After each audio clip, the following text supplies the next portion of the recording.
I got the first text on a Monday night.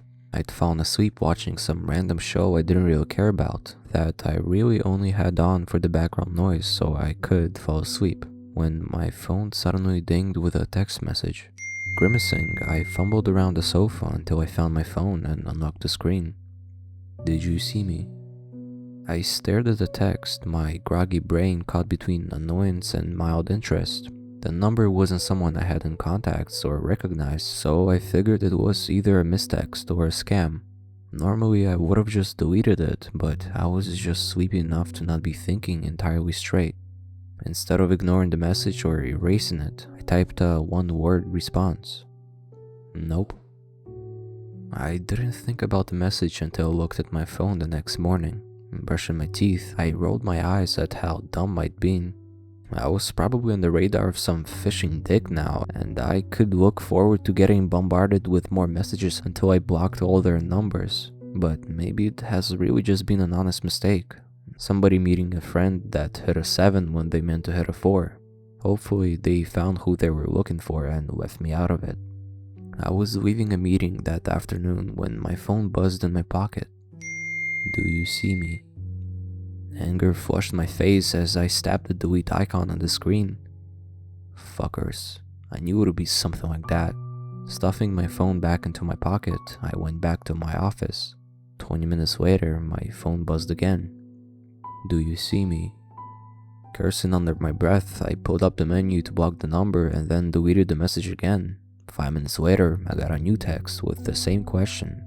I couldn't say for sure if it was the same number or not, but either way I was getting pissed off. "No, I don't see you. Leave me alone or I'm going to report you to the authorities." I wasn't sure who the authorities were in this case. These texts could be coming from a computer halfway around the world for all I knew. Or it could be some creeper down the hall. Either way, I hoped my hollow threat would be the end of it. I didn't get any other messages that afternoon or the way home, though the thought of it preoccupied me most of the time. I kept checking my phone at every phantom buzz, and when I went to the store to pick up a few things, I found myself paying closer attention to everyone around me. The couple of times I saw someone look in my direction, I felt a small thrill of fear before reminding myself that I was being stupid. It was just a scam or prank, that was all. Stuff like that happens to people all the time nowadays. "Do you see me?"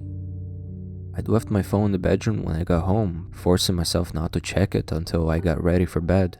When I picked it up and saw the text, I had to fight the urge to throw it against the wall. No, I was letting it get to me too much. Just block the number again and keep blocking it. If that didn't work after a couple more days, I'd call the phone company. 3 days later, I called them. After an hour on the phone, they claimed that they couldn't find any record on now 20 harassing text messages I'd claimed to receive, nor any requests to block numbers from me in the past 30 days. When I asked if they were calling me a liar, the guy just laughed and said no. Told me that maybe my phone had gotten hacked somehow, but that for further help I'd need to bring in a store location. He was still rambling from a script when I hung up. Just then, my phone buzzed. "Do you see me?"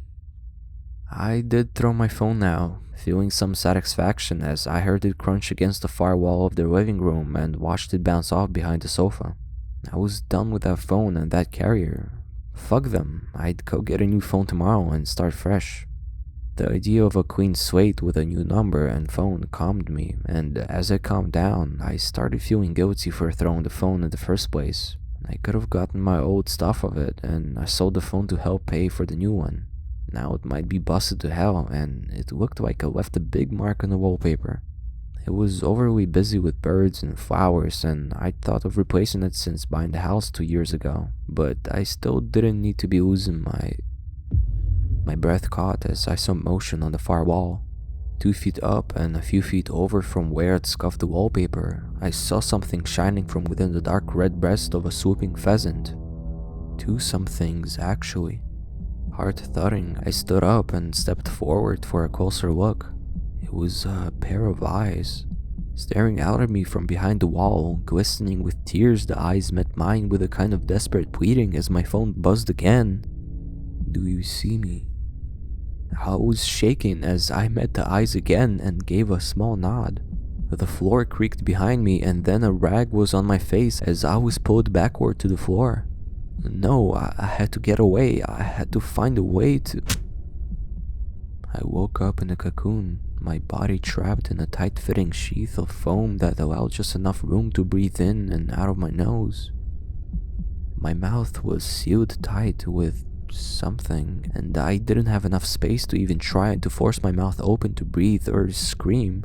It felt like I was in a standing position, body supported by my soundproof prison and posed with my right arm positioned upwards so my hand was just within my peripheral vision, so I could see the cell phone that had been glued there. The phone's screen was very dim, but it was still visible in the dark. Only two icons appeared on the screen. One said text, the other said journal. I hit the journal button first. Welcome to Journal. Here you can record your thoughts or account. It will be periodically saved to the cloud and the phone is wired to stay charged, so no need to worry that your work will be lost. Feel free to use this feature at your leisure while you are able. Tears began to form at the corners of my eyes as I reread the message. Who was doing this? What were they going to do to me? Where was I? As though in the response to the last question, a flare of light suddenly bloomed in my vision. Squinting, I slowly began to make out what I was seeing through a small pair of holes in front of my face. I hadn't even known they were there in the dark, but now I could make out. It was someone's living room. As I watched, a young woman came in from the left with a drink in her hand, settling down onto the sofa to watch television as I stared at her pleadingly. She didn't notice me, didn't seem to notice that anything was wrong at all. I tried to squeal through my sealed lips, tried to thrash in my foam coffin, but it did no good. I was soundproofed too well, with even the eye holes having some kind of plastic lenses to prevent any noise from escaping. All I could do was stare at her, willing her to look in my direction, begging her to notice. The phone. Shifting my eyes back to its screen, I hit the back button and went to text. Welcome to text.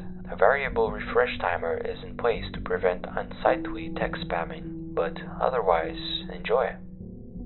Maybe I could call 911 or Mike or... But no, the text screen had only one option. One message to be sent to a fixed contact that I couldn't change. Sobbing, I hit send. Out in the living room, the girl's phone buzzed. Picking it up, she studied the screen a moment before setting it back down with a frown. I didn't blame her. I knew what she'd seen.